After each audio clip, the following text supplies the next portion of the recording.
it is good to have, like, consume as much music as you can, as many different kinds of bands as you can, just so, like, you understand what's out there.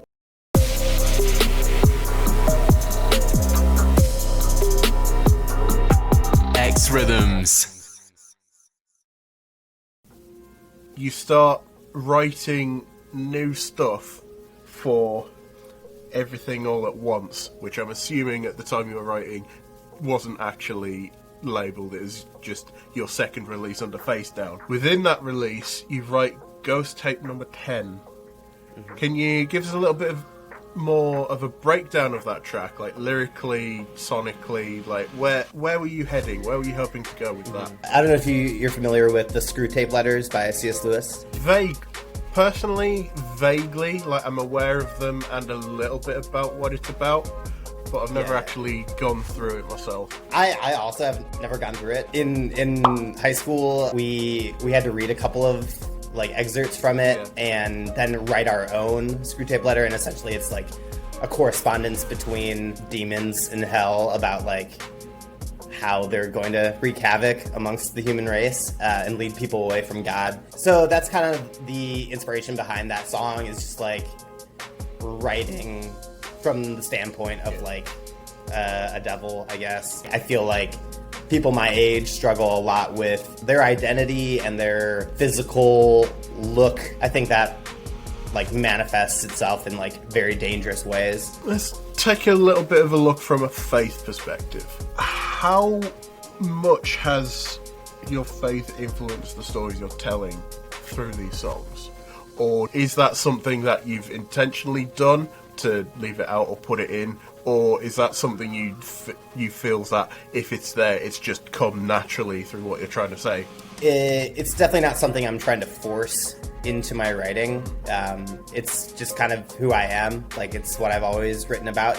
It's like totally woven into like my character, I guess, to write about like, you know, my faith life and faith experiences. We don't necessarily consider ourselves like a Christian band. Like, two of our members aren't Christians. But again, like if someone listens to it and they get something, if their faith is impacted in a meaningful way, in a positive way, I think that's really good. So yeah, it's not something I'd like forced into the writing, but it definitely naturally comes out. Yeah. Every interview I have had, I've always ended with the same question, and you guys know what it is. It's the time machine question. You get blessed with a time machine that can take you back 10 years, and you get to give yourself one piece of advice. What is that piece of advice that you give to yourself? That's a... Yeah, it's a thinker, isn't it? It's a thinker, because like 10 years, man, because I would have just been like starting the whole music thing. I mean, I wouldn't tell myself to not do it. Starting out, we made a ton of mistakes. You know, like especially like our tour routing. Like we would play shows that were like 10 hours apart from each other, and that was like not conducive. I don't know, 10 years ago, I feel like I was living a pretty good life. Like I was doing exactly what I wanted to do and was having a lot of fun.